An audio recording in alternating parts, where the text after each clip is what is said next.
So we're just going to hop straight into it. So I use native resolution, just a standard default 1920 by 1080. I use the Protanope colorblind with an 8 strength and 125% brightness. So the reason I use this is because with Trinanope, or I don't even know that's how you pronounce these things. I'm just going to say them how I think they are. But with this one, it's just too bright for me. There's a lot of life to the game. It looks really, vibrant and nice.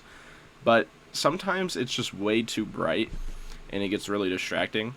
Now, the Dirtanope one, that one used to be like the biggest trend one to use back in the day because of like how it desaturated everything and you could see through the storm really well. But nowadays they nerfed it and it's not as good as it used to be.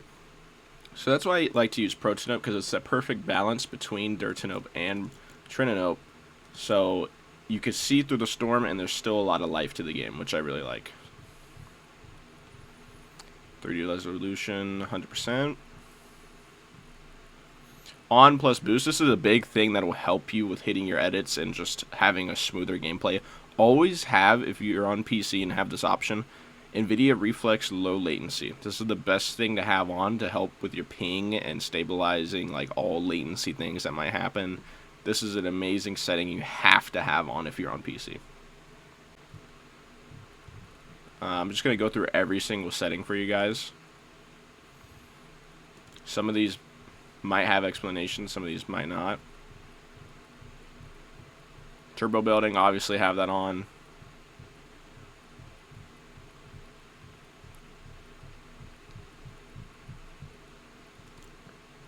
Game UI. I'm going to just go through these really fast, guys, so this doesn't apply to us. Now here are my sensitivities. Do note that I am playing on a 3200 DPI on mouse. So this is why this may look a lot like lower than you may have expected. I play on a really high DPI.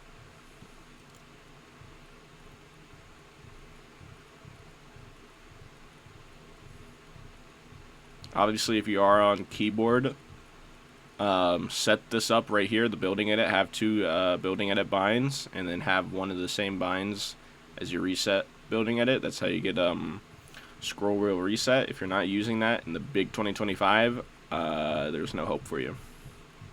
I'm joking, but if you are on keyboard, if you're new to keyboard, that is a must-have setting because it makes it just so much easier to edit.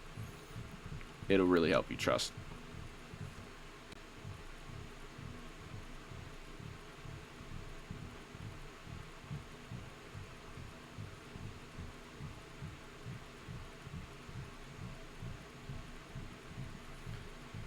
Okay.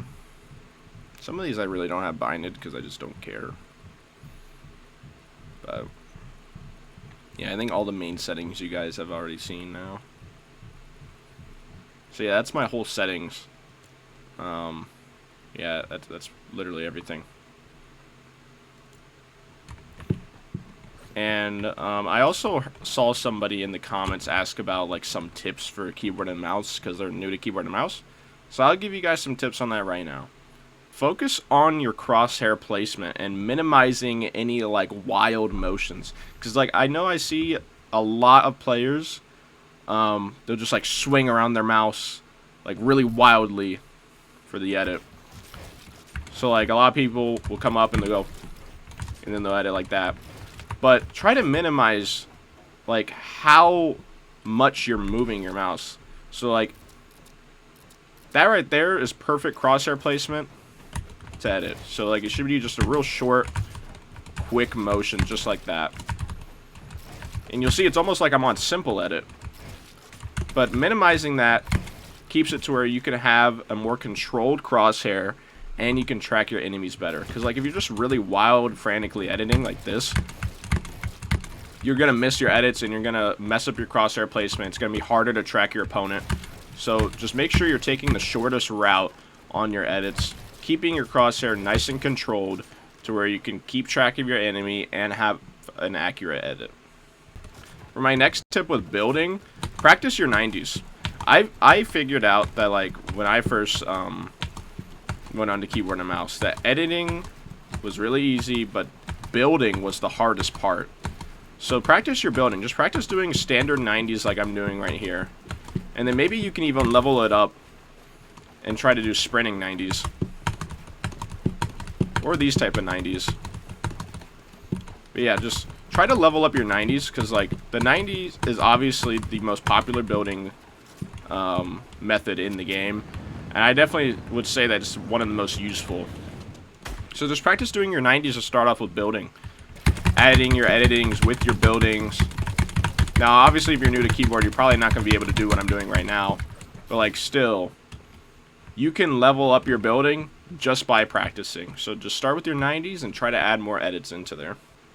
For my next tip, I would say 1v1s. Utilize creative 1v1s to the maximum, because that is how you're going to ultimately get better at the game. If you're just going into BR games or reload games, you're not going to get as much practice as if you were just doing a 1v1 against somebody. So definitely hit up the 1v1 build fights, hit up the 1v1 box fights. Those are definitely the best 1v1s to level up your game.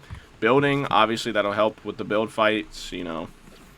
Build fights helps with building, box fights helps with that crosshair placement, having more of a controlled play style. But yeah, just keep practicing the 1v1s and make sure you're 1v1ing people that are better than you. I don't care if that means you have to go to a Discord or whatever. 1v1 people that are better than you, because that is ultimately going to level you up quicker than if you were to 1v1 somebody that's worse than you. A lot of players make that mistake. They get their ego in the way and they don't want to 1v1 people that are better than them. So they just keep 1v1ing people that are bad. And that's not going to be good for you long term. You're not going to improve the fastest way doing that. So make sure you're 1v1ing people that are better than you and utilize creative and 1v1 maps. That is how you're going to level up your game the quickest. Alright guys, I think that's about it for this video. I've given you guys some tips and I've also shown you all my settings. So I appreciate everybody for watching this video. If you do have a question or any concerns, please comment it down below. And also, please like and subscribe. I'd greatly appreciate that. But I thank you guys for watching, and also, before we go, if you're not already using my supported creator code, please use my supported creator code BHNifty in the Fortnite item shop on any of your future purchases. I greatly would appreciate it. And alright guys, that's it for me. Have a good day. Peace out.